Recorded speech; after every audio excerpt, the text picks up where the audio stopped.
Welcome to Theory Paranormal, Season 2, Episode 3. This is going to be on Bigfoots and mermaids. So, I know that's different than normal, but we figured why not here at Theory Paranormal. Let's talk about something that's land-based and something that's water-based that both are mysterious, that have been cited all throughout history and time, but yet it's still hard to have 100% verification that people say, hey, this is what I saw. So, with that being said, welcome everybody, Theory Paranormal. I'm your host, Pax, also with my compadre, Dalton. It's here with me, and we're going to go over a bunch of info concerning both of these subjects, throw out some opinions, maybe do a little dabbling in speculation, and we'll have a great time. So how you doing today, Dalton? Same old, my friend. Same old, same old. How are you been? Been pretty good. Staying busy. A lot of things going on. A lot of excitement in my realm of the world. But besides that, just still doing the paranormal thing, as you know, and listeners know. Yeah, we got some gear. We got an investigation coming up here in about a week and a half. Yep. As me and Dalton stated in a past episode that we actually went and did a live podcast at. We're going to be going up to Brooksville, Florida, to go investigate the May Stringer house. So if May Stringer, for anybody that's unfamiliar with that, doesn't know what that is, basically it's a home that's passed over ownerships a few times, and now it has things in it from all different time periods, from the bottom of the floor all the way up literally to the roof. Different floors with all sorts of things donated over time. And there's lots of good activity there.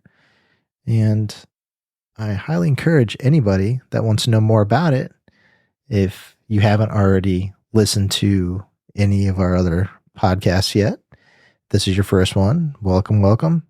But you want to visit the May Stringer podcast in season 1, and that will be a nice introduction all about it.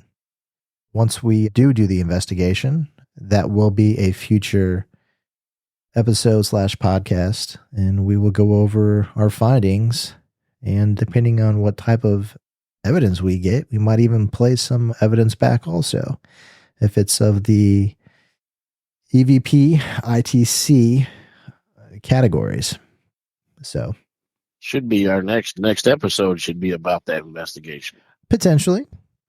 All depends on how much excitement we have and what type of things turn out from that. So definitely be a great time. Going to be having some individuals with us that have never investigated before. So they're going to get their first introduction to investigating Paranormal 101, as I like to call it, and get them up to speed a little bit of the process, how it works, and what to expect. And depending on what happens in the future, we may even bring this individual on and let everybody have a firsthand account of what this person's experience was like from their viewpoint and things they experienced. So cryptids, huh? Bigfoot. Yeah. That's another term. Bigfoot can be referred to as cryptids. There is a lot of debate on what the correct term is for Bigfoots. They are noted by multiple names in North America. And I know, at least to myself, a long time ago, originally, when I heard Bigfoot, I always thought somewhere in the Midwest in the United States. That was what I knew it as. But believe it or not, for everybody listening, and for you, Dalton, if you didn't already know this, there are actually multiple versions of sightings of Bigfoots all over the world. So yes, there is, which is pretty interesting, and I'll get into that in a little bit.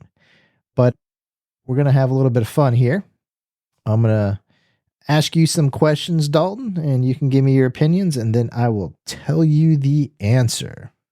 So sometimes we'll do a little bit of Q&A. So as far as it goes with Bigfoots, we can go off of that particular name itself. When do you think that particular mysterious person, animal, was spotted here in North America? Where it was spotted first? Yeah, like what type of time period? If we had to put a time frame on it, as you will. Well, some people, they've been reporting for a very long time, but I'm going to say in the 50s was when the actual Bigfoot tale came about. Okay. Close. Well, as far as it goes, and I'm going to say this loosely because it all depends on where you do your research at, what part of the country you do your research, who you talk to, and what individual that you're speaking with for their speciality of their background with the paranormal or a variety of things. It actually is a multiple range of time frames. It could be as early as the 17 to 1800s, all the way to the most recent of the 1970s, believe it or not. Well, you said North America, right? Correct. Okay. Because my research just took me to where, just to throw in there, that basically in 1958, there was a journalist, Andrew, I forget his last name. I think it's Genzoli or something.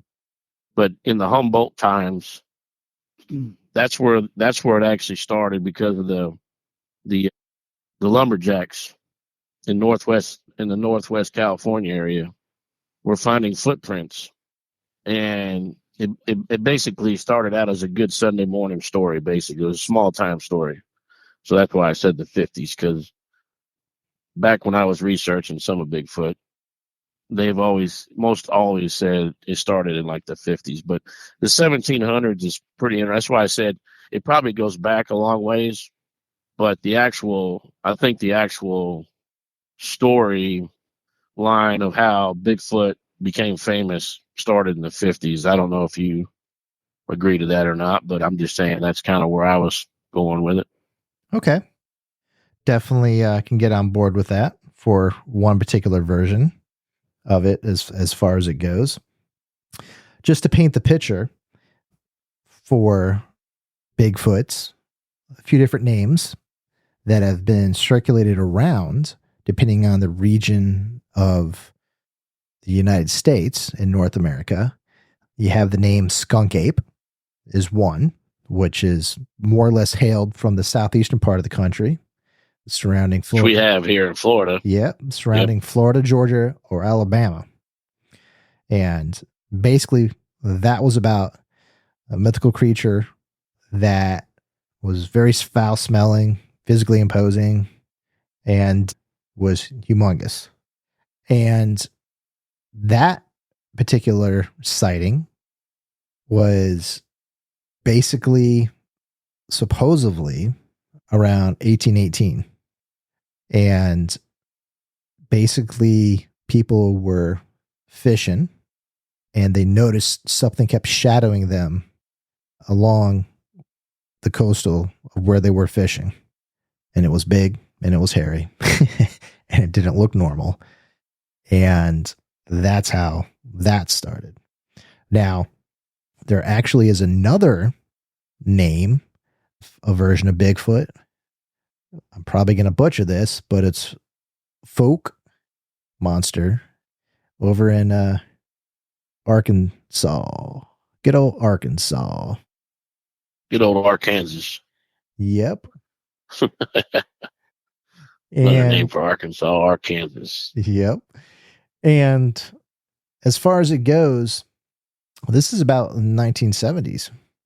And for anybody that has ever heard of something called the Legend of Boggy Creek, it was based on that story. And that was just another version where this supposed little mythical creature was over 7 feet tall and 3 foot wide, which is pretty big. Then there's another version up in Ohio called the Grassman. And this version was supposedly 9 foot tall, 300 pounds. And this was between the 17 to 1800s. And last and not least, believe it or not, all the way in the southwestern part of the country in Arizona, the Mongolin monster. Basically, this particular creature was over by the Grand Canyon and the Prescott National Forest. And they pretty much started having sightings of this creature from 1903 to all the way up to 2004. And what's interesting is everybody that was noticing things disturbed and not right was pretty much going after large animals. But the other aspect was, which I always found interesting, is it was also going after plants. So it was going after two different styles of food. Vegan Bigfoot? Vegan Bigfoot and a carnivore Bigfoot. You know, I guess it depends on the diet and the time of year. Now, now, are you familiar with any Bigfoots that are international or that aren't comprised from the States, the United States, or North America? Well, Canada has, in Western Canada, because the Bigfoot story in the 50s, what I was talking about, was up in the northwestern part of California. Yep. Like I said before. And they actually, there's scattered reports of what they called a wild man up there. And there was always reports of, you know, a wild man here, a wild man there. But it doesn't really go into a general discussion until the 50s. So before the 50s, they were thinking that this was like a 6-foot wild man, just some kind of cave dweller that lived in the woods. And then it became Bigfoot once they started finding the prints. Hence the Bigfoot prints that were left behind is why they were calling him Bigfoot, also known as Sasquatch. But in Canada, they have the short version. Their version of Sasquatch is Sasquatch. I guess that is French for Sasquatch. So that would be the Canadian version of a Sasquatch. I mean, I've heard Sasquatch before. That's the second runner-up to Bigfoot to me, you know, growing up. Right. So right, and they say, you know, Bigfoot, you know, and that's funny because you were like on the East Coast they were 6 foot. On the West Coast, I believe you said 9 foot or something. Yeah, it was whatever. Bigger. Yeah, and they said that, you know, Bigfoot can be anywhere from 6 foot. I don't believe 20 feet, but there. I mean, that falls back to the. I'm going to go off subject just for a second, but that falls back to the giant skeletons for the giants that they found overseas. If you're going to get in the 20-foot range, yeah, that's going to be a whole nother entity, but. I could see, like, you know, 6 to 10 feet tall for a Bigfoot would probably be legitimate. Well, what's interesting, you know, you're talking about Sasquatch and all that. You know, depending on the way you're looking at it, there's a lot of Native American legends that lend credence to that. Something else to think about, which is another name I'm about to tell you, which I do. You're going to be like, oh, yeah. Is you have the Wendigo, which is a Native American legend. And this is about a spirit that can manifest itself and take the form of other large animals, or often as a Sasquatch. And there's lots. So we going back to skinwalkers now?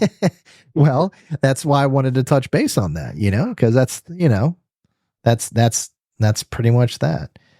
You know, I already more or less brought it kind of full circle. You know, we went from southeast and then we went over to the northwest and then we went north and southwest. But there's also another name that we all heard before also. but this is going to be more or less of the international aspect, is the Yeti or abominable snowman, which is going to be hailed from the Himalayas in Nepal or Tibet. And yeah, the Yeti. So this would be like you have. So I've also heard that the Yeti is a form of a Bigfoot or a Sasquatch. Yep. It's just more of a different climate, like a winter version. Right. It has a permanent winter coat. The winter.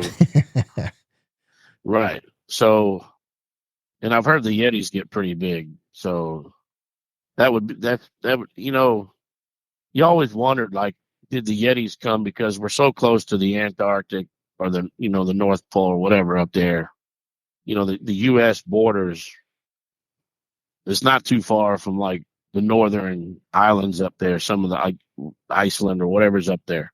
I can't remember. I'm not a map guy, but you wonder if like these Yetis came down from the north.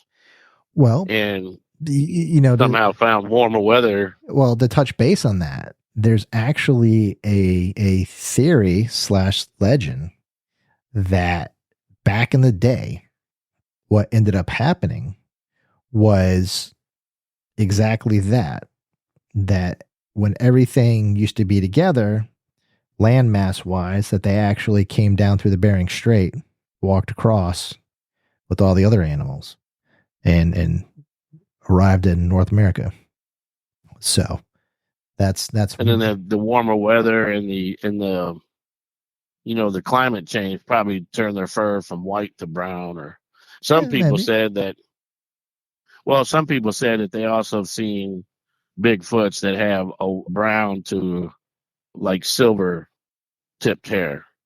So maybe the silver tip, because if you look at somebody with silver hair, it almost looks white. So maybe that's part of the Yeti. Yeah, very well, potentially. After spending a good chunk of time looking into all this, out of every single thing that I was able to find, the most far-reaching back to date concept of Bigfoot ended up going all the way to China, and they called it a E-Ren. And basically another version or naming of it was wild man, man monkey, man bear. And we're talking over 3,000 years ago. So that's a long time. Well, that's funny that 3,000. Yeah, well, 3,000 years ago they were calling it a wild man. Yep. And then here in California, when this guy broke out in the 58 or whatever it was, and came up with the Bigfoot story, that they were saying that they had documents before the 50s talking about a wild man. So I'm wondering, you remember, because the Chinese came over here, they brought the Chinese over here to build the railroad, which started in California. They brought them to California to build railroads. Yeah, to have the East and West meet in the middle.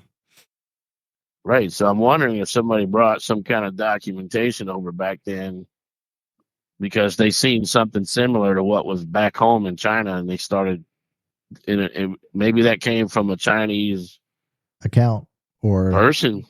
Yeah. Well, and they landed here in America. Well, what's interesting is in 1977, some officials ended up reporting seeing one, and a full-blown government investigation was launched to look into this, but nothing ever conclusive came to it back in the day there.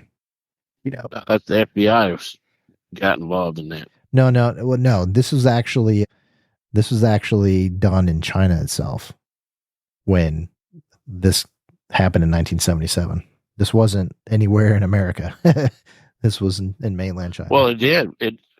Okay, but it did though, because in 76 the FBI started a file on him. That's that, right? I mean, think about that. What are the odds of that? That's pretty interesting.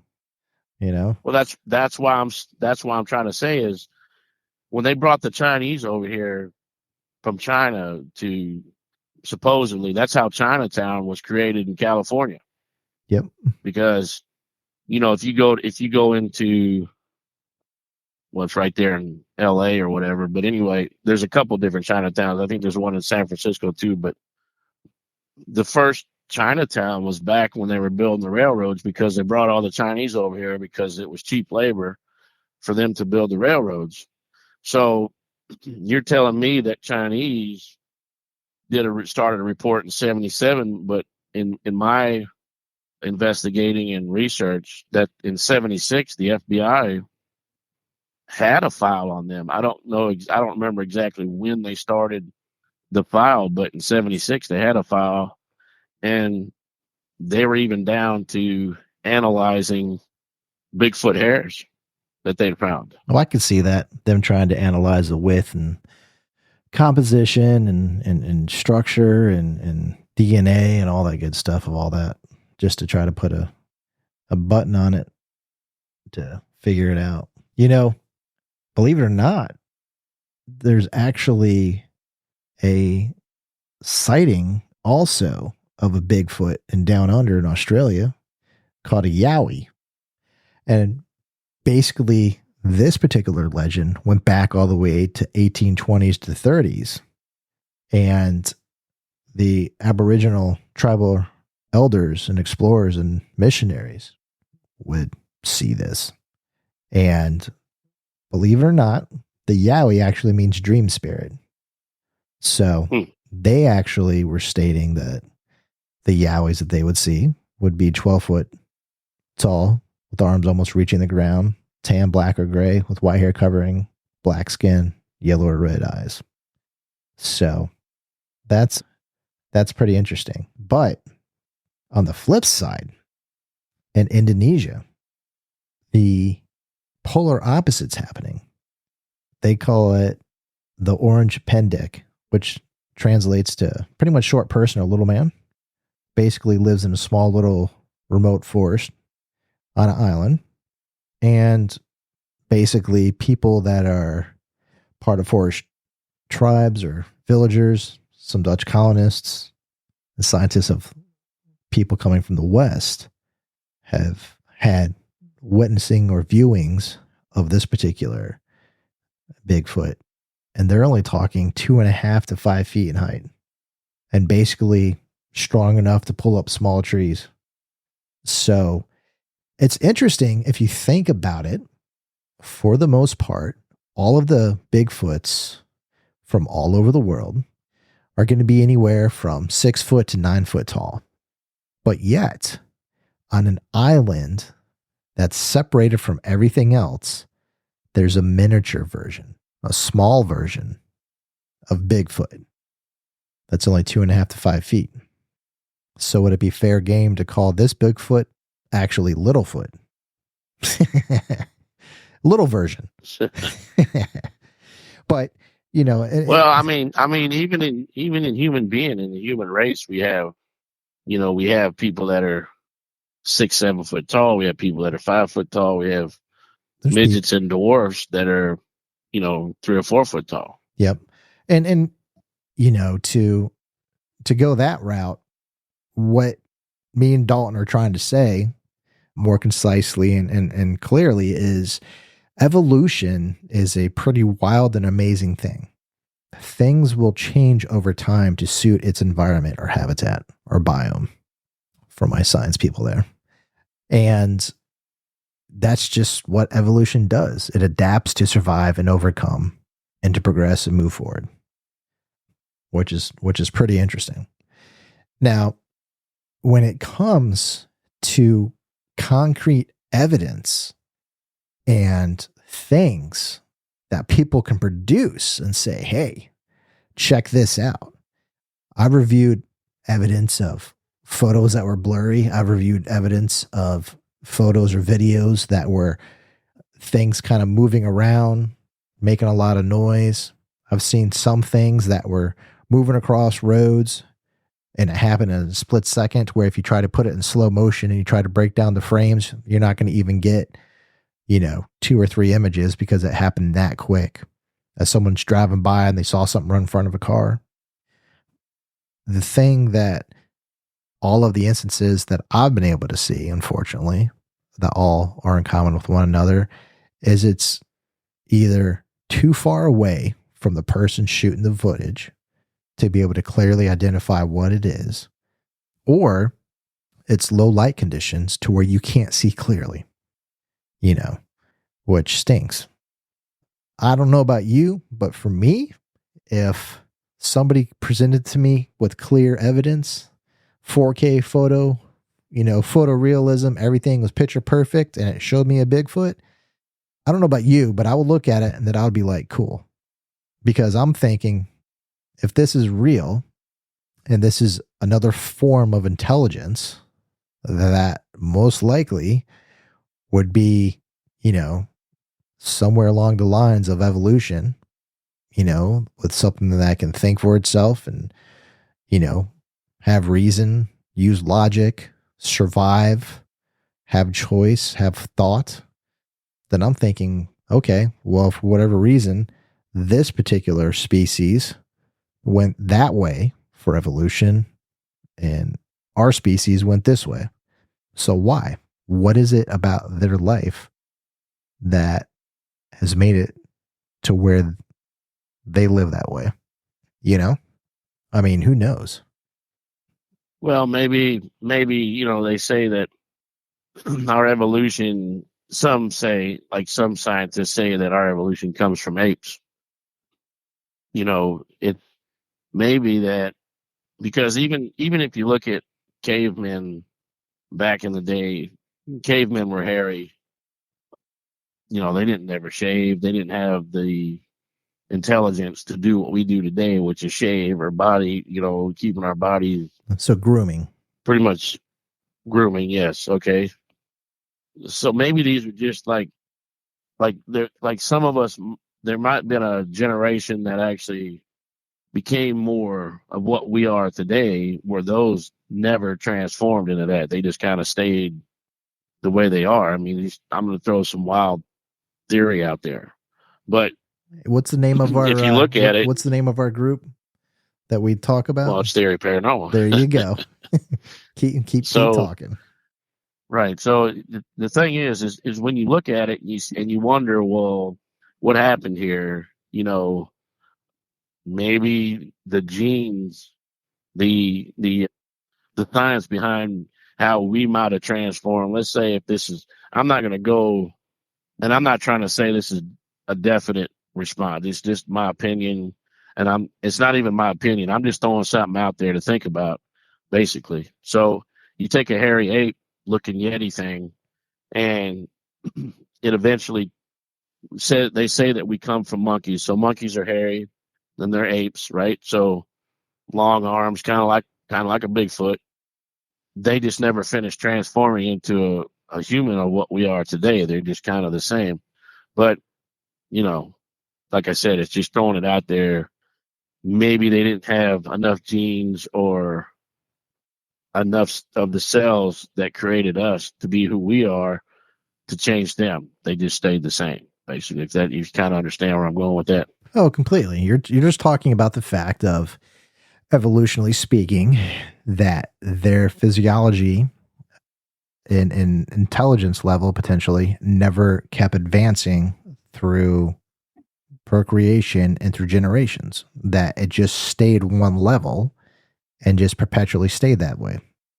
So, right. Look at some humans, though. I mean, look at human beings. Let's take a look at humans real quick. Some of them, people are hairy. I mean, they don't know why they're hairy. They don't know why they grow so much hair on their back or, all over their body. Like you got a guy walking across the beach who looks like he's got a, forest strapped to his legs. He's just hairy. You got some that, don't really have they have a hard time growing hair. Then you have the ones in the middle that are like, they got some hair, but they're not hairy. You know what I'm saying? So everything's kind of weird in question. It's all in question on what, is the hairy guy, does he still carry a lot more of the Bigfoot gene than the guy that's not hairy? You know what I'm saying? That's why he walks around, and he has a problem with having a lot of hair. So who knows, dude? I mean, we could, yes, at one time, the all the land masses were joined together, and these Yetis, these Bigfoots, they could have traveled from the north, started in the north in the Himalayas. I believe it's the Arctic Circle up there is what I was trying to get at. And they could have came down and traveled all the way down into Australia or whatever. Or that could have been the population of the caveman spread out all over the world. And now, as we know it, we're all humans, and those just stayed Bigfoots. They ate hairy cavemen, because they do say, like, the communication of those things are unique in North America. I don't know what they are in the actual other parts of the world, but the reports that everybody comes out with is they bang logs against trees. And when they walk through thick brush, I mean, the trees are moving, like they're moving the trees. And you get people that have lived on the edge of woods and, very wooded areas, and they're filming it. Like, what's that sound? And you could hear like thick logs banging against trees, and then you hear some grunts and then some thick logs. So, to me, that's something a caveman would do to communicate. I don't know. Just throwing something out there. You know what I mean? Yeah, I mean, I could definitely see that. When it comes to a lot of these sightings and spottings of all these variety of Bigfoots, for the most part, they're going to be in deeply forested areas where they're deep in the woods. None of these are going to be like, oh, look, the garbage guy's coming to take out the garbage today, and there goes Bigfoot walking down the street, just, perusing through, seeing what's, for lunch today in the garbage cans. It doesn't work like that. It's always either a one-off, someone driving down a road at night, or somebody walking through a nature trail or a park or being in the woods somewhere, and then hearing a noise or seeing an image. It makes me wonder how many people actually have seen these things that never were able to get any type of evidence. I mean, as I spoke earlier in this podcast just now, that hundreds of years went by, and even thousands of self-discovery and people reporting it to different levels of their food chain of their elders or fellow people that they talk to, that of what they saw. But if there's more out there than what people could report, who knows what we're really missing? I mean, we just now became in a technological age in the last 100 years to be able to document with photography, to be able to record sound, to be able to do video. Those are the three major ways right there. Otherwise, we go back 100 years. Actually, we go back 150 years from right now. And we're in the very cusp of still imaging and video. And the some of the first videos happened in the 50s as well. When in the British Columbia, you had William Rowe, who came out, I believe it was in 1955, claimed he saw a partly human, partly animal creature while hiking and on the Mica Mountain. And basically, he filled out an affidavit in 57 that the creature was 6 feet tall, covered in brown, silver-tipped hair, with thick arms reaching down to his knees, broad feet, et cetera, et cetera. And so his thought first, before he even decided, because he filmed it in 55 and then filled out the affidavit in 57. I think those timelines are correct. Yeah, he was. Yeah, but he was over by Alberta from Edmonton. Right.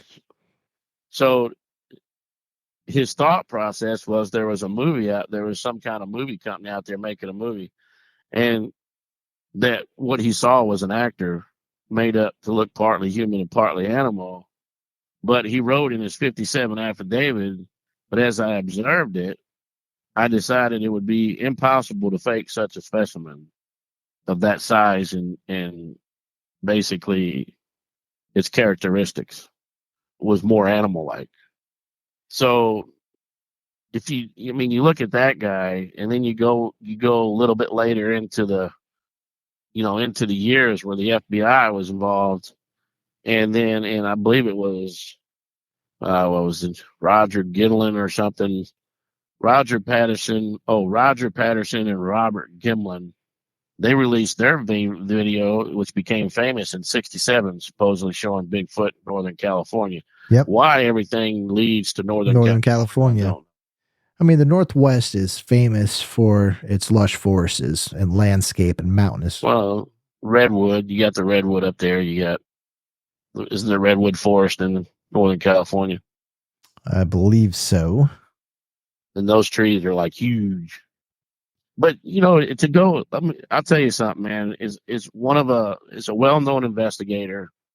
I had the chance to do a couple investigations with him. I won't mention his name, but he's a well-known investigator.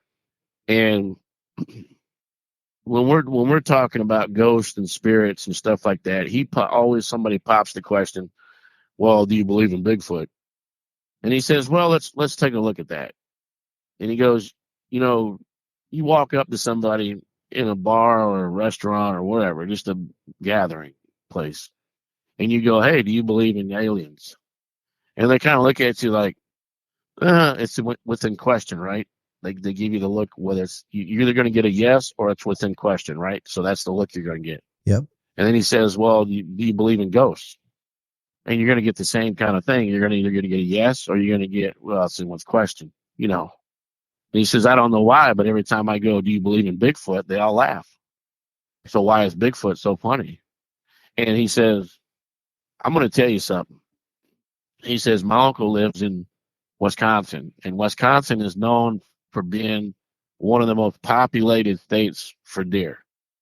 And he said, "How come any time of the year you could be driving down the road and deer's everywhere? Boom, boom. Your people are running into them, or they're running across the road or doing whatever. But when hunting season comes around, you can't find one."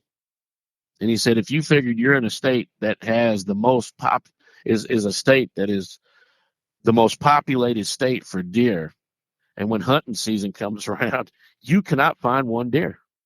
Any other time of the year, you can see them." So he always says, "Don't you think that Bigfoot thinks that it's always hunting season, and they've been around for so long, don't they? So they know how to avoid humans or stay out of contact as best they can." So, but he says, I never can understand why people laugh at Bigfoot, because a Bigfoot is just as real as UFOs or spirits, ghosts, right? It's all paranormal. So one of the things that I always find fascinating about Bigfoot is this theory. For anybody that knows about the paranormal, or may not, I'll put out a little info real quick.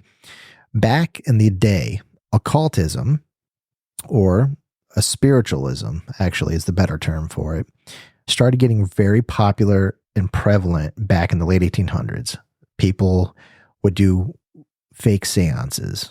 They would take photos, making it look like spirits are coming out of their mouth, but they would use cotton and different things to make it look like a spirit's leaving their body after they were possessed by a loved one. And the whole purpose of spiritualism was basically an idea, a concept, a viewpoint / on the paranormal world, the afterlife, more or less. And people would go around tricking people into thinking that the seances were real and doing all these things to make a quick buck. Now, the reason why I bring this up is when that came around, coming the time of the ages, right before the 1900s or so, people didn't know better.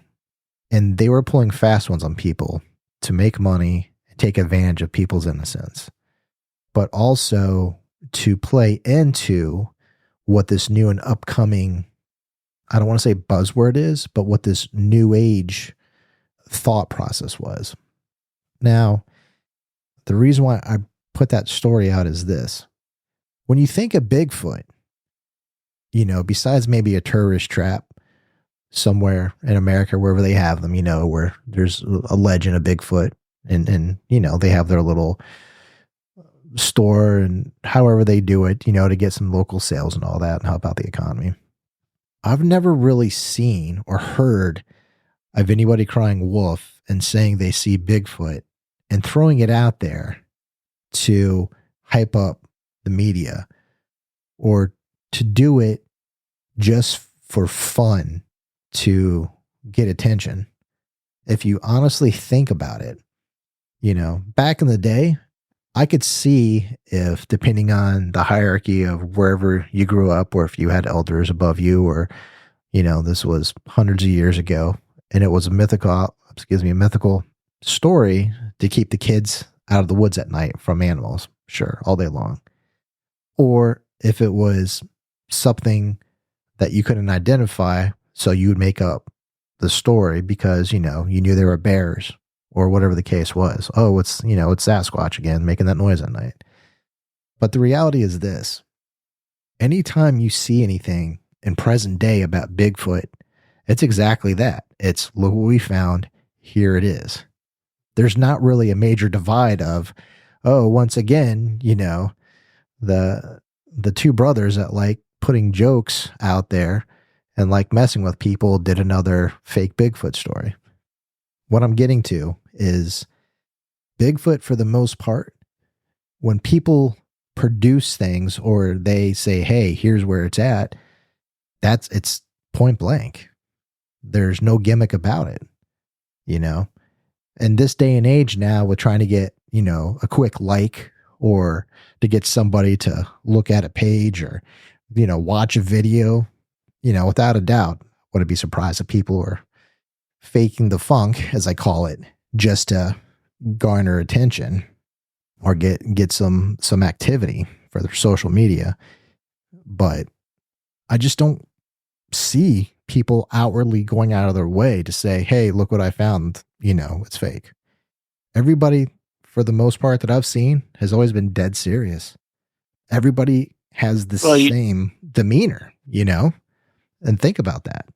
If that's the case. Well, you do. And you do have you have the guy and we're not getting paid to promote this guy, but the guy I'm talking about down in the Everglades has a skunk ape store, and he has actual photos of skunk apes wandering through the Everglades. But I remember that time when those kids, I think it was kids or somebody, they created because first of all, when you got lumberjacks going up there in Northern California and cutting trees and stuff, and they're stumbling across, size 16 feet. Yeah, these humongous tracks that doesn't make sense. Right. That's a big boy. So, and they casted them like they poured the casting fill in there, the casting mix, or whatever. The casting mix to be able to see, and they could clearly see it wasn't a depression of a bear or any animal that people know of. So it's like, right. It looked sort of like a human foot, but it wasn't. Yeah. But I remember years ago, if mistake, call me out if I'm wrong, but I think years ago there was some kids that created a foot, and they had it on a pole, and they were walking through certain areas and stomping, pushing that foot down the ground, make it look like Bigfoot was wandering through. I think they got caught or something, but I remember vaguely hearing that somebody tried to fake a Bigfoot presence for some reason. But anyway, it was. But you're right. Most of the time, I mean, even though people laugh, like my buddy, he's not really he's a friend, I should say, an acquaintance. When you hear him talk about it, and he's pretty serious about it when he says, "Why do people laugh he said, go anywhere." See, but that's go anywhere you want. But that right there is exactly what I was trying to say earlier. Everybody that always brings it up, that's not a joking matter, is adamant. And it's the hardest thing in the world. And I know everybody's been there at one point in their life when they had to share a story or something happen, and everybody's like, yeah, right, sure. But it's real, whatever it is that happened or that you're sharing for that experience. And everybody's like, yeah, kind of chuckle and get back to their business. And you're like, no, this really happened, Right. It's like ghosts, man. When you used to talk about ghosts or spirits before it came out on, the On big TV the was, big yeah. on the big screen, and basically, like I said, it's the same thing. So what I'm going to do is just put out in the universe that Bigfoot just needs to come out and really show himself. Because once that happens, then just talk. Because then nobody will laugh no more. Because they'll be like, "Oh my God, it's real." What happened to UFOs and aliens? Same thing, right? It's like you talked about UFOs and aliens, and everybody laughed in your face until all of a sudden now, what's that in the sky? I don't know. It's an unidentified object. So What about these abductees? Then so when that came to an actual light, people stopped laughing. Ghosts and spirits were the same way, like I just said, until the big screen came out with the paranormal shows that actually the one show that I know acquaintances of, they did it the right way. They tried to debunk it, because if you came right out and said this is a ghost, everybody's like, yeah, okay, it's TV. But what they did was they came out and debunked it to the point where they could start saying, okay, now we're getting paranormal activity, because they tried to disprove it. And then when they showed people you can't disprove that, no. well, then people believed. So I tell my acquaintance, he's a well-known investigator. I said, dude, it's one of those things where Bigfoot has just got to come out and make a presence. Yeah. And people will stop laughing, because look at everything else they laughed at. They don't laugh at. That's why they do that. That's why when you ask them, do you believe in aliens and UFOs? Oh, yeah. Or they'll just look at you. You believe in ghosts and spirits? Oh, yeah. That's okay. But when you say Bigfoot, that's the last thing that somebody has not presented to the world. We've seen the blurry photos, like you mentioned. We've Yep. seen the blurry videos, and you actually have Bigfoot hunters, and you have these videos now of what is supposed to be a Bigfoot. So we just need Bigfoot to make an appearance, and everybody will stop laughing. Yeah. It'll be a legit reality. So with that, I'm going to jump on into this. Let's shift gears and talk about mermaids and mermen. It's the mermaids and mermen. I'd rather talk about mermaids. So as far as it goes, though, on the polar opposite of it, mermaids is literally the yin to the yang to the Bigfoot, because mermaids are the aquatic version of the mythical creature that supposedly have been sighted all throughout history of time, but yet nobody's been able to produce real evidence. It was always a what if or a sighting of seeing either male or female things swimming in the water, which I find pretty interesting. I mean, I look at it like this, and I'm probably going to get message on this, someone fact checking me, which is more than fine. I'm just throwing a number out there, but I believe it's like, I don't know, like 78% is the water mass to land mass ratio or something like that. But you would think with that much exploration that the human race has done throughout the dawn of time, that there would be some concrete, I don't want to say evidence, but bona fide sightings or something to where they could say, hey, I saw this over this part of the world, or I saw this over in this part of the world. Which, well, actually, there's been from divers to explorers. You got to remember, like I've mentioned in a previous podcast, there's so much of the ocean that we have not explored, the depths of the ocean. oh yeah.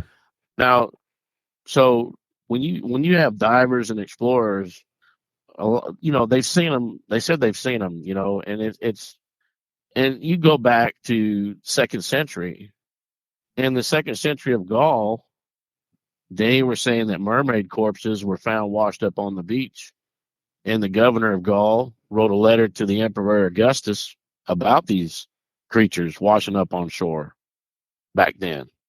So it's not something that started recently. it's basically, there's been claimed as far as back as the 2nd century AD. You know, one of the interesting things, and I just like this particular nugget of a what if, but one of the earliest mermaid legends appeared in Syria around 1000 BC when the goddess Atargatis dove into the lake to take the form of a fish. And as the gods there would not allow her to give up her great beauty, only her bottom half became a fish, and she kept her top half in human form. Which I can see that, because now you're going into Greek lore. Yeah. Which are the gods. You're talking about the gods. But yeah, but you do have a confliction though, because some say that mermaids are, like there's been tales of, because you go back to the pirates, even Blackbeard's logbook in 18th century, he has a mention of mermaids in his logbook. Oh yeah. And he avoided the waters known for mermaid sightings, because they were known to serenade the sailors to the edge of the boat, and then they'd pull them over, and I guess that was lunch. So, you're talking about a goddess of beauty compared to, well, I guess there's a yin and a yang, right? So the evil, luring mermaids that would lure all the sailors to the edge of the boat so they could drag them overboard, or the yang to the yin of the beautiful goddess that they only allowed half of her to be. Well, just to touch base on that, as far as it goes with her, we actually misspoke. She wasn't anything with the Greek goddess as far as it goes. For her, okay, she was coined and known as the Great Mother and a fertility goddess of the earth and water, basically to be considered the main goddess to be worshipped.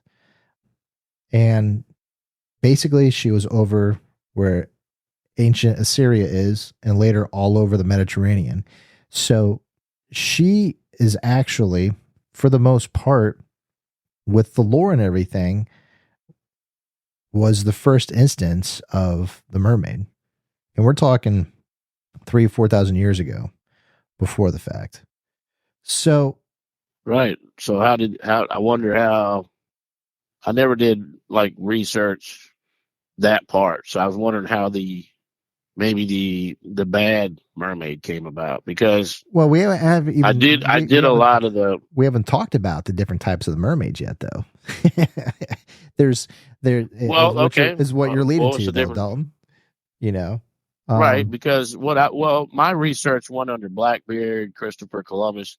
So like Blackbeard, I mean, he was so terrified of the mermaids, he instructed his crew on several voyages to stay away from certain charted waters that he called enchanted, because of mermaids in these areas. And the crew members, they reported also seeing. And then 1493, you had sightings from Christopher Columbus. Yep. He claimed the mermaids he saw were not beautiful creatures. Historians claim that, they claim that he saw was manatees.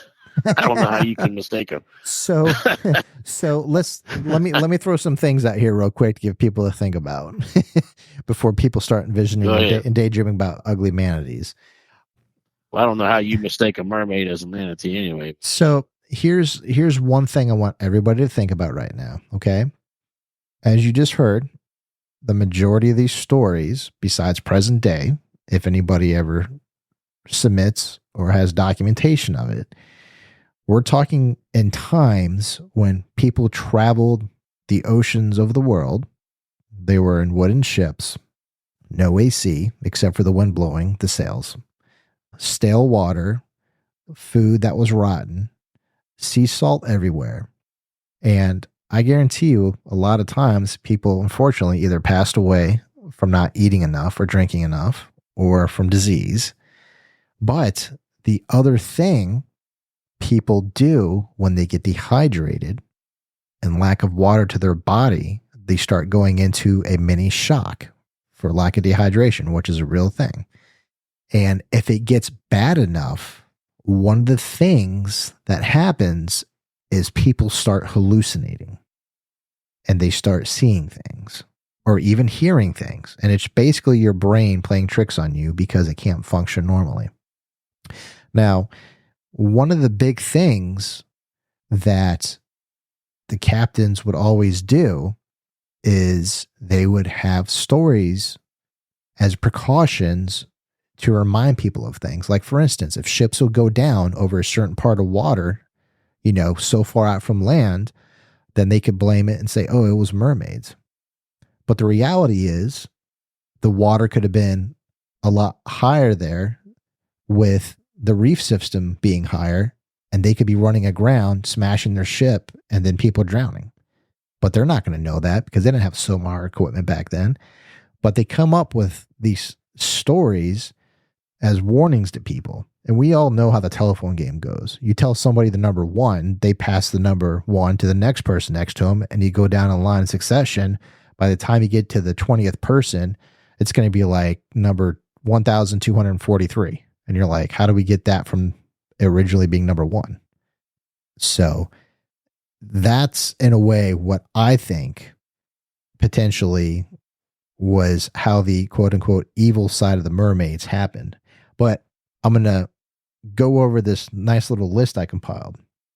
Some of the mermaids. Well, let me say this, though, because Christopher Columbus said they weren't attractive because they had more of a masculine look. Now, would that be the mermen? Potentially. I mean, think about it. If you want to play devil's advocate, you're looking down at something. And if you're in one of those big, massive ocean liner wooden ships, that's 60, 70 feet high up in the sky, and you're looking at chop water, you're going to see nothing more than an upper body, literally from the shoulders up, maybe a hand. So to be able to see distinguishing features and to be able to say, is it male or female? If that was the case, good luck. Well, I would say that the good looking ones were the mermaids and the uglier ones were the mermen, because he said he said they had a more masculine look to their face. There you go.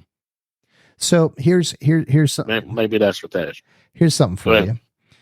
There is different cultural denotations of mermaids and mermens.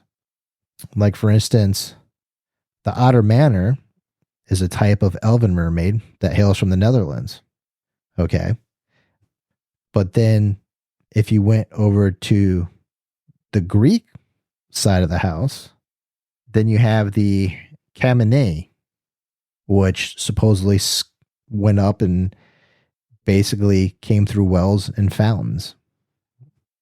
Then you have France and the Celtic people who heard of something called the Corrigans, which is a different type. Well, in the Greek mythology, you also had Nereid, which was a type of water nymph. Yep. And then you had the other name for a mermaid would be Siren, which also comes from the nymph and the goddess, like Naiad, or I can't pronounce it, but it's Naiad. Naiad? Yeah. There you go. So here's something for you that I actually found this pretty neat, and I wish I would have been able to be local so I could make me some money and hand this in. So, believe it or not, there is a place that once upon a time in a beach in Israel, basically somebody wanted proof of a mermaid. And they said, if you give me proof of a mermaid, there is $1 million reward for the footage. This is in 2009. And it's like, wow, what does this person know that the rest of us don't, that was able to put up that money? I mean, I could only. Well, it might not be what he knows or doesn't know. He wants to know if they're real. Yeah. He's willing to put up the money he's willing to put the money where the mouth is. Okay, you say all these sightings of mermaids have happened. Show me one. I'll pay you $1 million. Over in Ireland, it's Merrows.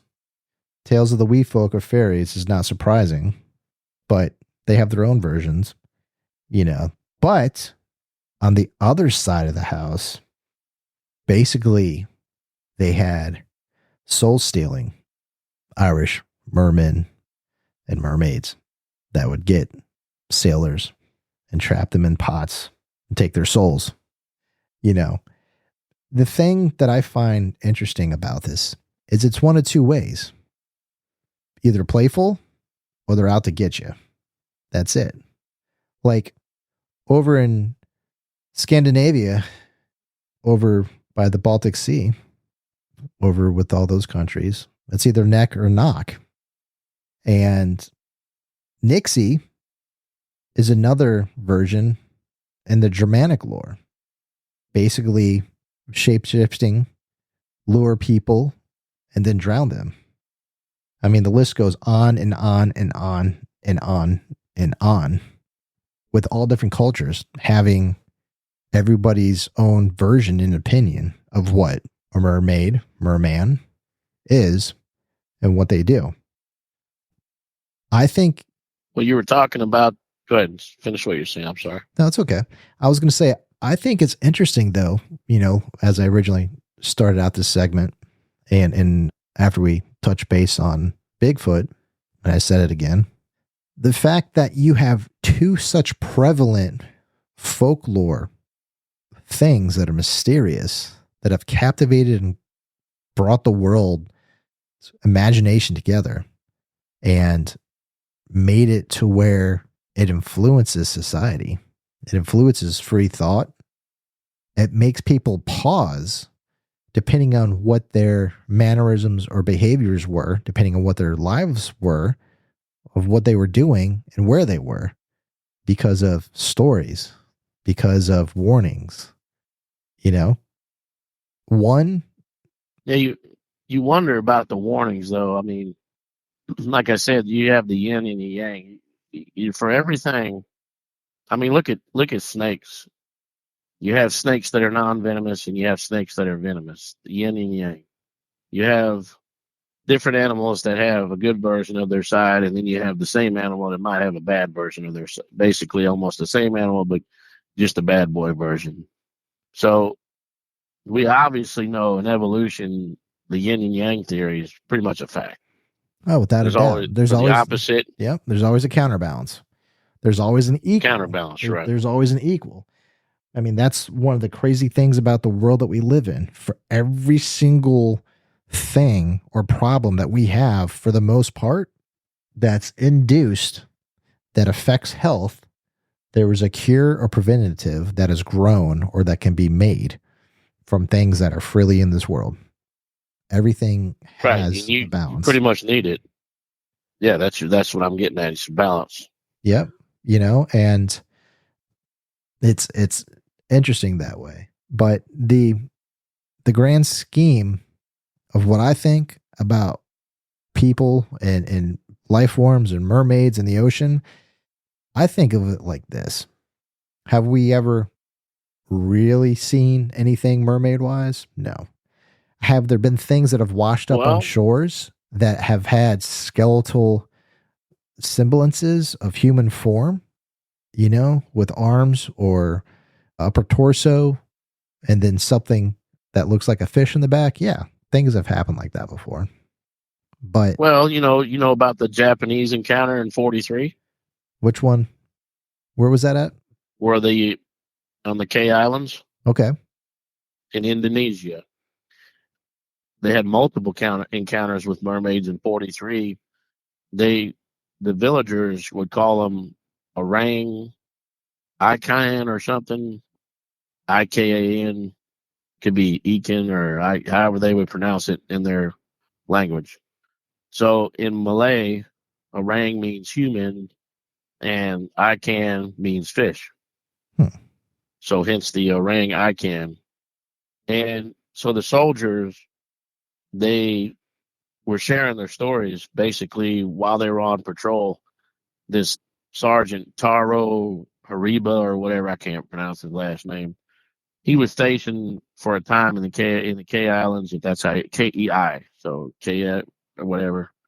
He instructed the village chief to inform him immediately if any orangutan were captured, because these fishermen were always out there, I guess, throwing nets, and they would have sightings of these mermaids. And so finally, one was captured, and when the sergeant, he laid eyes on what he described as roughly 4 foot 9 inches in tail, pinkish skin, human looking face and limbs, spikes along its head, and a mouth like a carp. He tried to get the scientific community involved to validate the sightings, but nothing ever happened. I could see that. Something like that. And this is during what time period? 43, so that'd be what, World War II?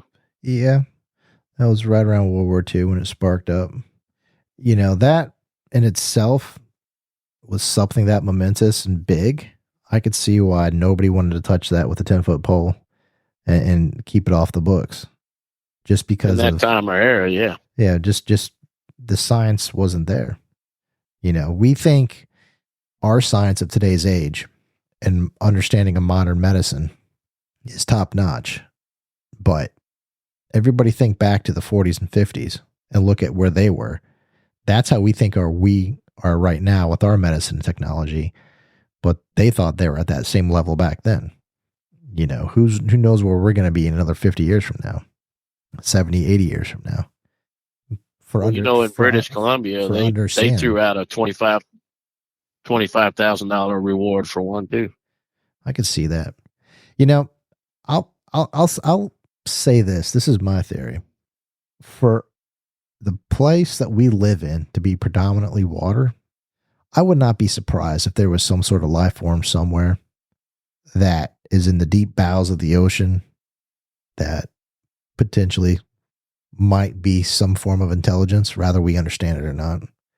I mean, from what I understand, we can't utilize our own rules of logic because everything that we have is governed under the thought process of the way the human's physiology is. Our physiology is made to be land only.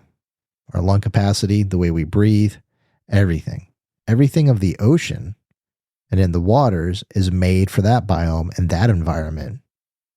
That's why only certain things can go as deep as they want to go, because the pressures that are exerted on their bodies and their frames.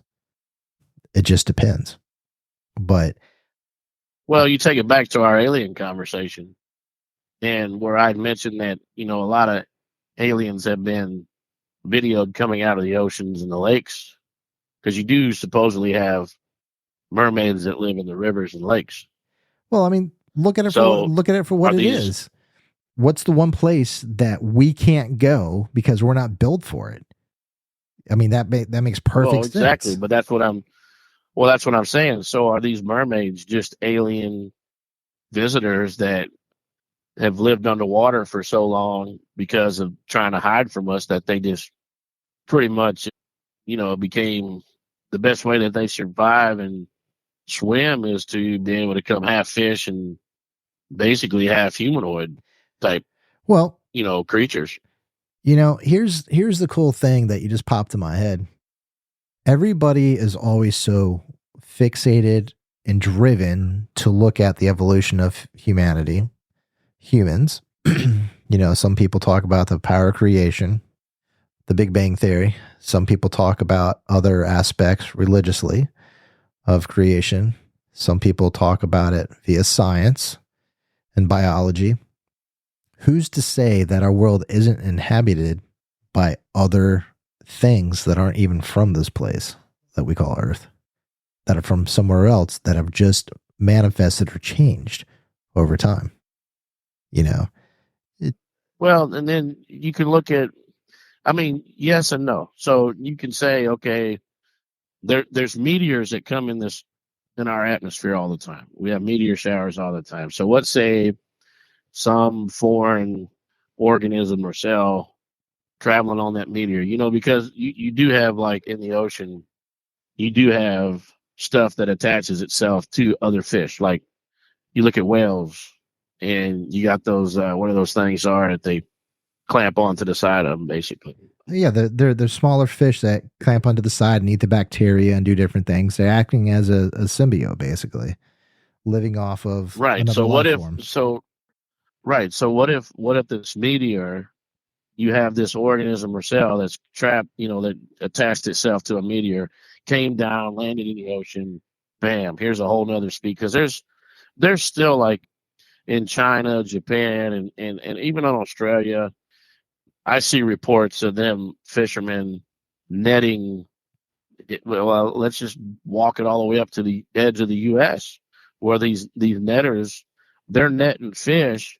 They pull out and they go, well, what the heck is that? I've never seen a fish that looks like that.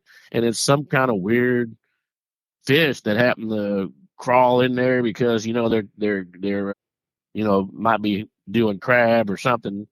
And it's just that way. So my thing is like, if you got meteors crashing in the ocean all the time, what says that there's something not attached to that meteor that's alien, and then boom, creates that? Or, like I said, we already have aliens living under the depths of the oceans, and for them to travel around, they have been able to transform half their cells as fish for speed, etc., for travel, because that's how fish travel, and they have fins.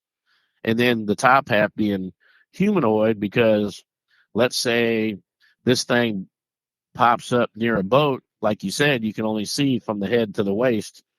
You're not as freaked out. You are kind of, because here is this thing coming out of the ocean, but it kind of looks human. Your mind is playing like, okay, what should I diagnose this as? What am I gonna Right. say this is? But if it just popped up as an alien with big old black eyes and sharp fangs and crap, then yeah, you're gonna be freaked. You're gonna try to kill it. But if it looks like us in a way, and it comes up and it acts friendly, you're gonna kind of be, like, in awe, like, oh my god, what I just see. Until it shakes your hand and pulls you underwater and tries to kill you. Right. And either takes your soul or just has you for lunch, but like everything else in the ocean. So Right. it's you know so my thing is, yeah, mermaids have been around for such a long time.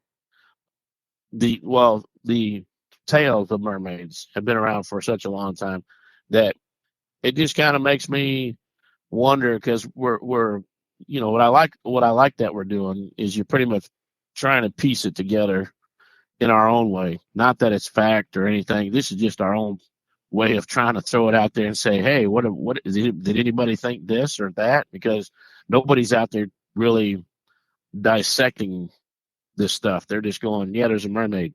Oh, there's a dead body of a mermaid. Or, like in British Columbia, Canada, a group of tourists on a ferry, they reported seeing one with silver blonde hair, and she was eating salmon and seemed to enjoy the waves crashing on her tail. And local city offered $25,000 reward for the mermaid, but no one came forward. But Right. it's like, okay, here's the tale of a mermaid sitting on a rock eating a salmon, doing whatever. It's then you have the scary tales of the sailors talking about them pulling them overboard. Even in, what was it, Pirates of the Caribbean, then they have mermaids that would put you in a trance and pull you overboard and take you down in the depths of the water. Yeah.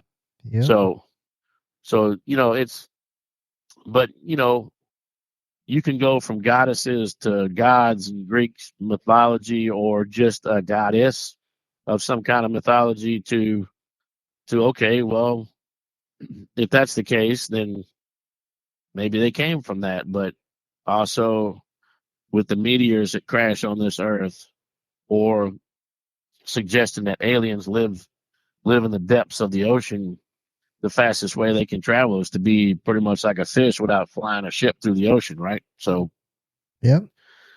just things to think about, where because you could say, like, Bigfoot, okay, we went from land to water, we went from cryptid to mythology with mermaids, but actual mermaids have been seen. There's reports of them being seen. There's reports of bodies washing up in Gaul back when Augustus ruled.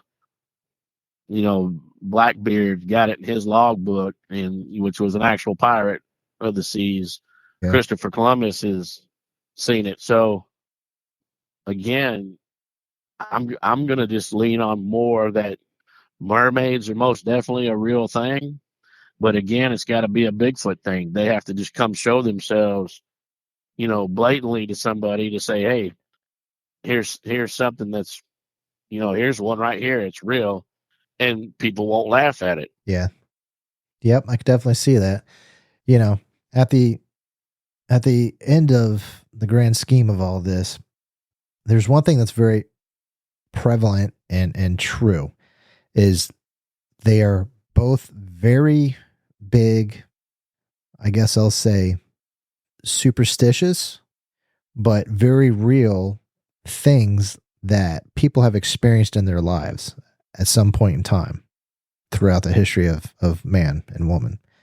And look at all the different ways both creatures have influenced societies between stories, labeling individuals as goddesses, of either having nice, soft stories of something pretty and simple and easy, or something that's scary. I mean, at the end of the day, that's what stories are. They're either to act as a warning or to be something that's informative, that passes information on from one point in time to another. That's was the whole purpose of stories back in the day. Now we just have certain things we can watch, on whatever apps and watch TV. That's Hollywood for you. Right. So, well, you get the folklore. I mean, it's you can go to any kind of lores and legends in different areas. They're going to have different tales and stories of what they. I mean, but the thing is, I mean, I could research sightings up to 2012 in Zimbabwe or whatever, Zimbabwe, where they were building a dam and it scared the workers, it spooked the workers that superstitious stuff. Basically, right, but they were sighting mermaids. Yeah. And so the village chiefs were going to perform rituals and to rid the mermaid, but the workers still refused to go back and work. But they eventually flew foreign workers in to finish the project, but to their dismay, the workers had the same experience. So how do you explain that when you got locals working on this dam and they refuse to go down there because there's the mermaid creature basically being a pest to the workers because you're damming up the very river or whatever that this mermaid swims in. And so those people leave and they fly in foreign workers, like a whole nother country of people. Another crew. To finish the project. Another crew from another country. And to the dismay of everybody, these workers, they get the same experience and also refuse to finish the project. To this day, the dam remains unfinished. So how do you explain stuff like that? You can't. I mean, it's like the Loch Ness Monster, I guess. People have, that's a whole nother story, but you get into the Loch Ness Monster, some people say they've seen it, some people claim this, that, and the other. I mean, it's, is it real?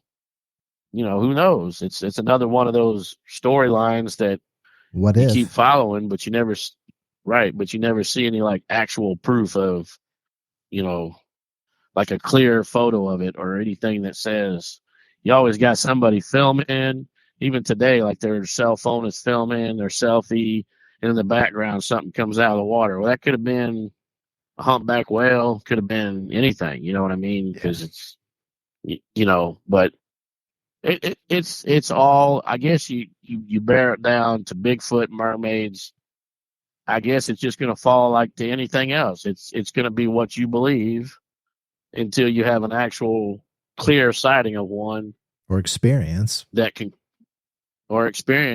you can capture yourself. Now that we all carry phones and some kind of recording device, GoPros and whatever. You hit it right on the head. And I know you can definitely attest to this, and I know I can. When I got into the paranormal world, it wasn't by choice. Earlier in life, I had experiences, and I was just like, whatever. It didn't freak me out or whatever. I just let it go. And then later in life, it came back around. And the experiences I had wasn't like, oh my God, the world's over in my brain. It was just, okay, so this happened. This stuff is real on a certain level. And am I going to be prone to experiencing more of this or not? And ended up being the latter part to where I was and had more experiences. But the reason why I bring that up is going back, like you said, to the evidence. Sometimes people will account of experiencing something more than once. You know, sometimes, unfortunately, people like telling stories for the attention that it garners, and that's it. Some people tell the stories because they just want to get the info out there. Some people tell stories because they want to get the fame. But out of everybody, I believe, in the paranormal world, for the most part, that really puts their information out there, I believe they do it with the right foot forward. They just want to let people know, hey, here's what happened. Because for anybody that's listening right now that's ever had a paranormal experience happen to them, it's personal. It's not something that anybody gets to pick or choose. It just happens. And when it does, it's a matter of, was somebody else with you? Did they experience the same thing? Did you have a tape recorder running? Was there a phone on? Was, anything recording, video camera or not? Did it show anything? And it's just about saying, hey, okay, yeah, I was with you, Dalton. We investigated. You said you heard somebody talking, but when you did, I heard a noise of the floorboards creaking coming towards us, and you're saying you heard something getting louder. So I'm there with you on that, I think if anything, more than anything else in the world of everything between the paranormal and experiences and everything, people just want to be able to validate what they went through and say, yeah, this was real because it's unique. And when you it's not about also the uniqueness. It's them not only validating, but accepting what they just saw or heard, because it's also a fear factor. Yeah. Well, so don't get me wrong. I may have talked very casually from my own personal experiences of it being kind of laissez-faire, like, okay, cool.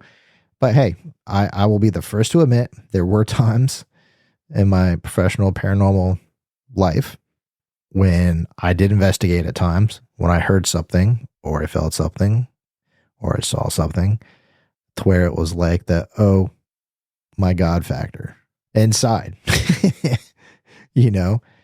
but over time, I don't want to use the word desensitized, but you become, at least for myself, where when I go into something, if I have the mentality and mindset of I expect something to happen, and if it does, it doesn't throw me for a curve. And that's and there's still stuff out there that will bring that cold chill down your spine. Oh yeah, that'll always happen. But and there's times where I've investigated where I'm like, I question myself, why are you walking towards this? You should be walking away. Yeah. Go the other way, like, but no. but them freshly baked cookies smell so good, Grandma. Put me in the oven, kind of thing. Right.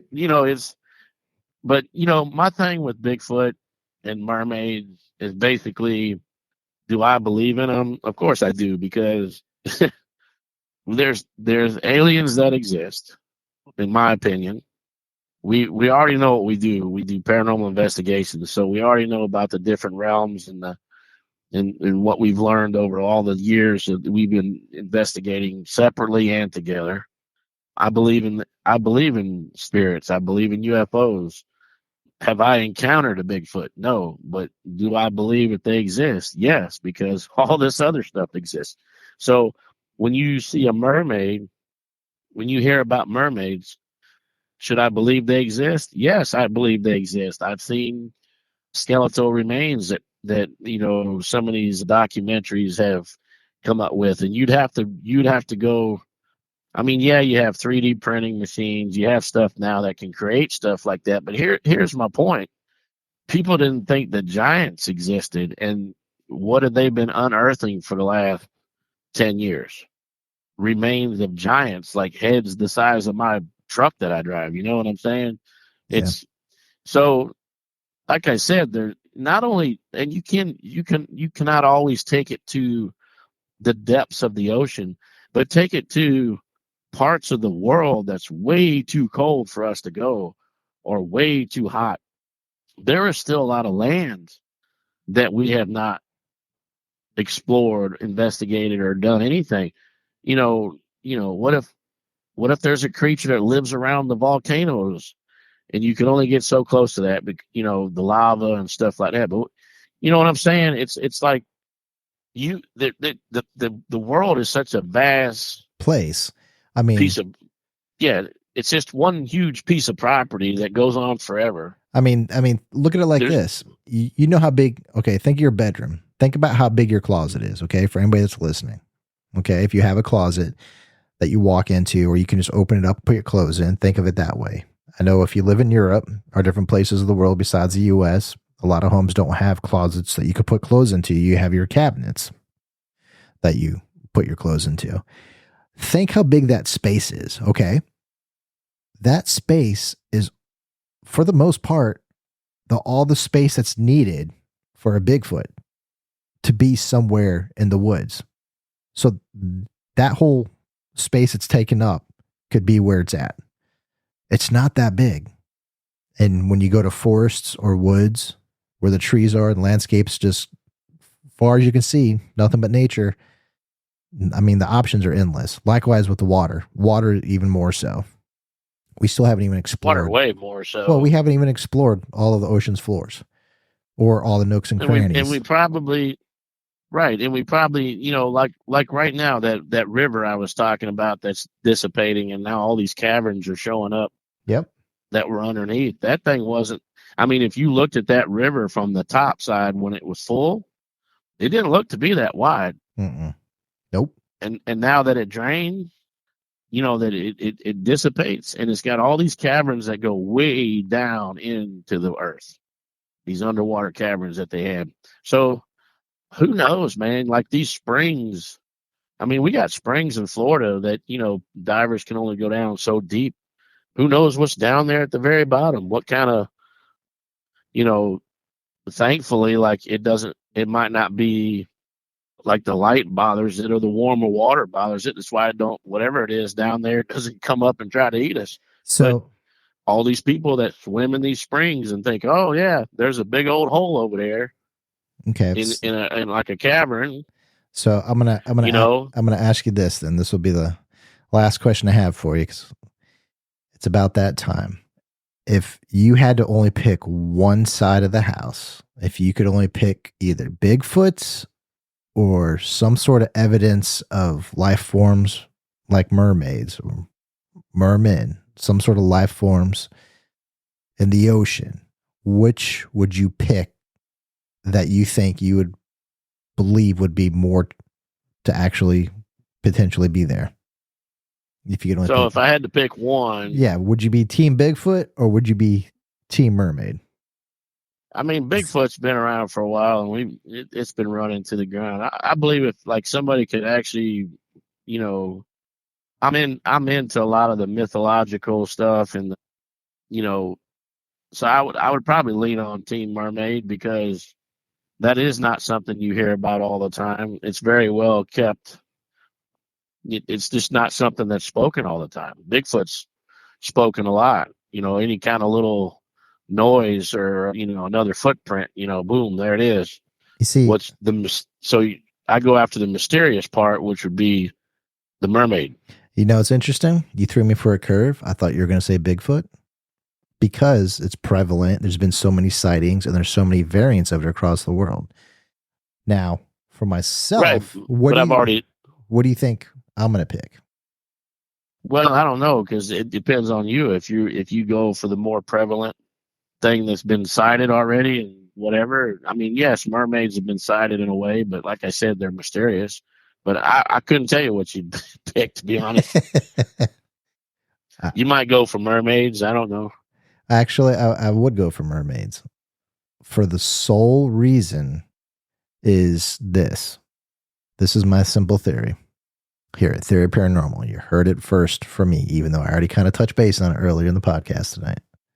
As far as it goes, I believe there would be some form of life form that's in the ocean that has nothing to do with being a fish, that is some sort of creature in a way, like us. Because for that to be the prevalent biome on this planet, and there to be so much water in so many places that we haven't explored, I think there has to be something. I mean, that's like going to go to a restaurant that sells nothing but chicken nuggets, and they have one side dish that's a hamburger. And so everybody that goes there, you think is going to always have chicken nuggets. My whole point is that I kind of always go with something that's obvious to me, but so different. I think for our planet, there has to be something down there. There just has to be. If it was on the flip side, and from the way biology is, the way history has taught us, and the way evolution of animals and creatures and insects and organisms and everything else, that the majority of things are on land, then that would pretty much mean there's not much in the ocean. The oceans would be bare and empty. There wouldn't be fish. There wouldn't be any life form. But that's the polar opposite from what I just said. There's just as much life form of animals and plants and organisms and vegetation and everything that's underneath that's equal in a way to what's on land on certain things. Not everything. I don't want to get called out there. That's just my opinion. But I just think there's something there. Something that we haven't figured out yet. Something that we haven't seen. Well, there you go. You're on the same path I am, because it's the unknown. And it's basically like if you look at it like that, it's kind of like, okay, we know about Bigfoot. We hear about Bigfoot all the time. We've been hearing about Bigfoot forever. But mermaids, I mean, how often does somebody just pop up and go, hey, there was a mermaid in the Atlantic Ocean right next to that 16-foot great white? Yep. No, what you hear about is there's a great white off the coast of Florida, or there's a shark attack here or wherever. But you never, we rarely ever anybody talk about mermaids. No. Rarely. But there's always the future. There always is a future. But when you look at the amount of stories there is of sightings, you would figure people would talk about it. Yeah. As blatantly as we talk about Bigfoot. Why not? But when you look at it logically, sorry, go ahead. No, I'm just saying, what is the big kept secret that we can't talk about a mermaid as much as we talk about Bigfoot? Well, when you look at it logically, though, okay, play devil's advocate. Moving around in the ocean, unless you're a Navy for the military of any country that has a military that has a Navy, rather it be militaristic or commercial Navy for transporting or for fishing, for the most part, doing pleasure with sailboats and your own jet skis or boats going around, those usually are close to coasts and stuff. They're not really out there in the ocean by themselves. So when you look at it logically, there's a lot of ocean out there that people don't get eyes on every day. That's just how it is. Well, then there's a lot of people that do, though. You have all the fuel tankers and container tankers that come across them oceans, even though they have the same route plans. I mean, for instance, cruise ships. You got cruise ships out there. You got planes, that fly across the oceans all the time, and some of them fly low enough that they could see something swimming down there. You got all these fishermen in the Northeast that go way out there to catch tuna or do whatever. You almost wonder if these container ships and these oil ships, they travel through some bad areas, but you wonder, like, they try to avoid the Bermuda Triangle. Yeah. So would they be trying to avoid areas like if they seen, if the captain has seen, the crew reported seeing mermaids in a path that they tried to take, and here they are acting like Blackbeard saying we're not traveling through there. And they don't mention it because, oh, I like my job and I don't want to be considered as a Fruit Loop because I said, oh, there's mermaids in this part of the ocean over here. We're not traveling through there. Yep. Maybe there's been experiences that haven't been reported. That's very, very, very true. So it is. And because there's all these other experiences of people saying that, but it's like I said, UFOs and aliens. Okay. We done, that's real. I've seen one, like I said, over Arizona, and that pretty much sealed the deal for me on the belief of aliens and UFOs. Spirits and ghosts, we've been dealing with that for a long time, so that's real to me. Bigfoot, like I said, I've never seen a Bigfoot. Never. I don't know anybody firsthand that has any account of seeing Bigfoot, but there's a lot of reports and there's a lot of evidence that proves there's a Bigfoot or a skunk ape or whatever you want to call it, a Yeti. Or just a hairy caveman that never grew out of caveman status and is still, caveman, just a big old hairy dude. Yep. And then, but the one thing that you never, now I think kind of like they don't go to mermaids because it does kind of go to the mythological of Greeks and goddesses. And I don't think anybody wants to go into the god themselves. And where these mermaids, like you said, the goddess, even though she wasn't from the Greek mythology, which when you said goddess, that's what I thought of was Greek mythology. But you get into the Greek mythology, and I'm going to tread lightly on this, but well, the one I spoke talking of, about something. The one I spoke of was of a different mythology from a different location in the world. That's all. But it's easy to always go to mythology that way.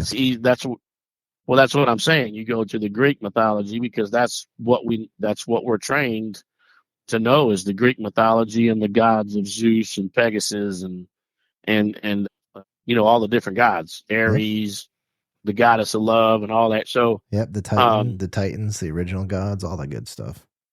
Right. So, but here again, when I say I'm going to tread lightly is because that falls on a different belief system, if you get what I'm saying. Oh, without a doubt. That's one version / one opinion. There's many out there. We have only spoke of a few tonight, right? But there's many more that we most likely didn't speak of that other people are well aware, probably listening to us right now and going, listen to these two guys. They're only telling a little bit of the story. I know a story about mermaids and Bigfoots. Well, what I'm talking about is when I say belief, I'm talking about religion. Is what I'm saying. Everybody's trained on their religion. Everybody has different religions. And so now I'm not walking softly on this. I'm just going to tell you, maybe the reason why they don't talk about mermaids is because it goes with the Greek mythology, which is a different style religion. And it's not something they want to talk about. Yeah. Because if you talk about Zeus, I mean, when's the last time anybody came out and talked about Zeus or Hades or what's his name with the trident from the ocean, Poseidon? When's the last time nobody talks about that? Or do they even talk about like anything from that? They don't. No. They just don't. Well, so why is that? All of that was a form of storytelling and myths and legends, which was an up and coming theory, I mean, before modern day things that was happening, that was the way they would pass information along and keep their ducks in a row.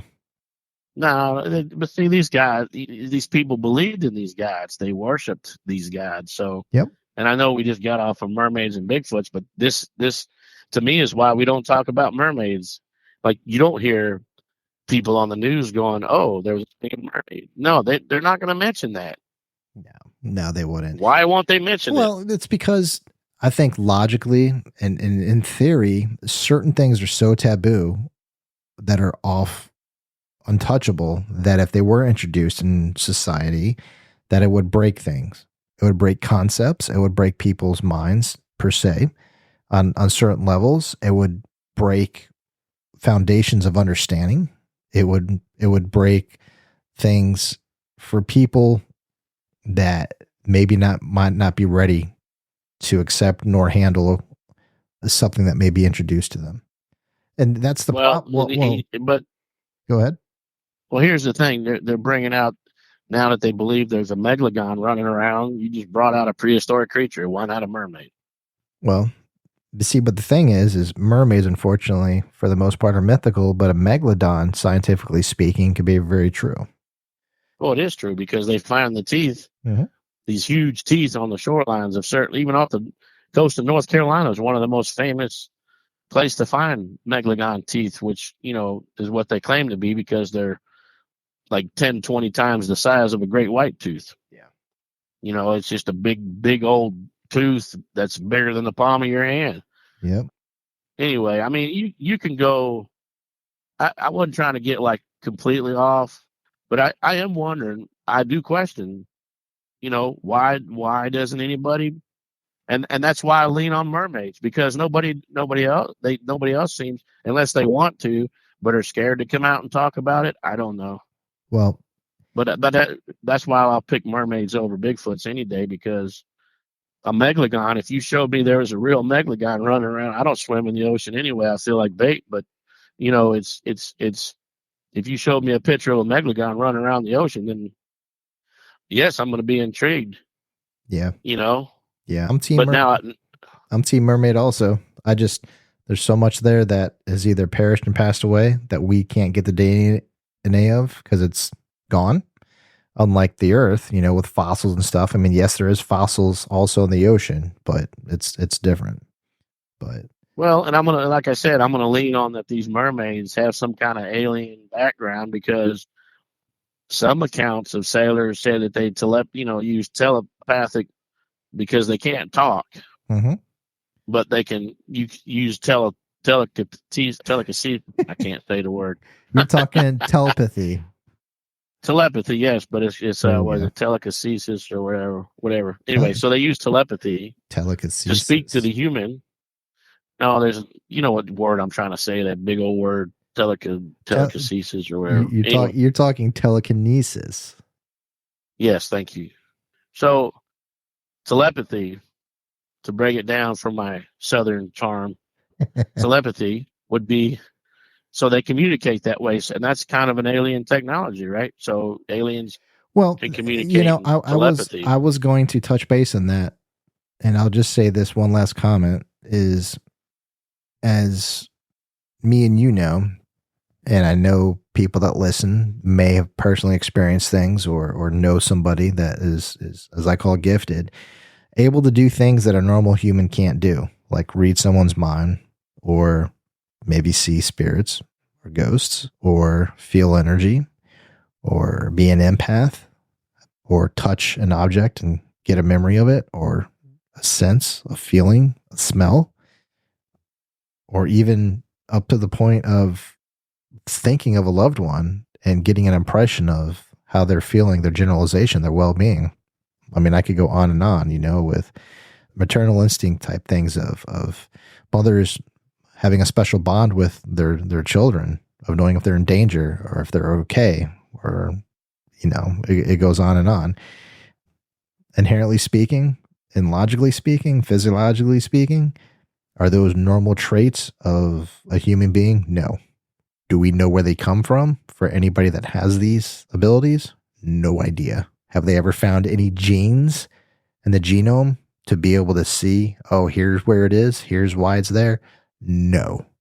So maybe that is the big thing, but that's a whole different topic for another time that we can definitely unpackage and discuss. But as far as it goes, Mr. Dalton, that is all the time that we have for this podcast. And I'm sure we're going to get some wonderful feedback, as always, as we do. For anybody that has any questions, comments, concerns, want to submit any evidence they may have of a paranormal nature they would like me and Dalton to review or give our feedback on, you're more than welcome to, as always, like we've received in the past. What you can do is just email us at info@theoryparanormal.com, and we will be able to see what you submit, and we can give our professional opinion back to you, and you can go from there. Besides that, I am happy to know that you are Team Mermaid and I am Team Mermaid, so we have that in common. Well, we always think alike like that, so that's what makes us a good team. But also, I want to let people know that if you we've had people send us stuff, pictures and stuff, and pretty much told us they don't want us putting it out here on the air. They just want some feedback on what they've seen, what they captured. And that's fine too. We do get a lot of requests for us to look at stuff. So don't think that because you send us something, we're going to put it out here on the air. If you request that we don't, then we won't. But if you pretty much don't say anything or say, yeah, I don't care if you put it in your next podcast that we received a photo, this is what it is, this is what we're seeing, then more power to it. But I just want to put it out there that just because we're telling you send us stuff doesn't mean we're going to put it on the air here, because we got a lot of stuff that's been sent to us that we haven't spoken about. So nope. Just throw that out there. Besides doing this podcast of just being general information of mine and Dalton's theories and opinions and factual things that we've experienced that we put out there, we also help individuals or paranormal teams behind the scenes when questions or concerns or things come up. We also do offer assistance that way. So that will conclude everything for this particular podcast on Bigfoot and Mermaids, Season 2, Episode 3. So as always, don't be afraid to ask questions.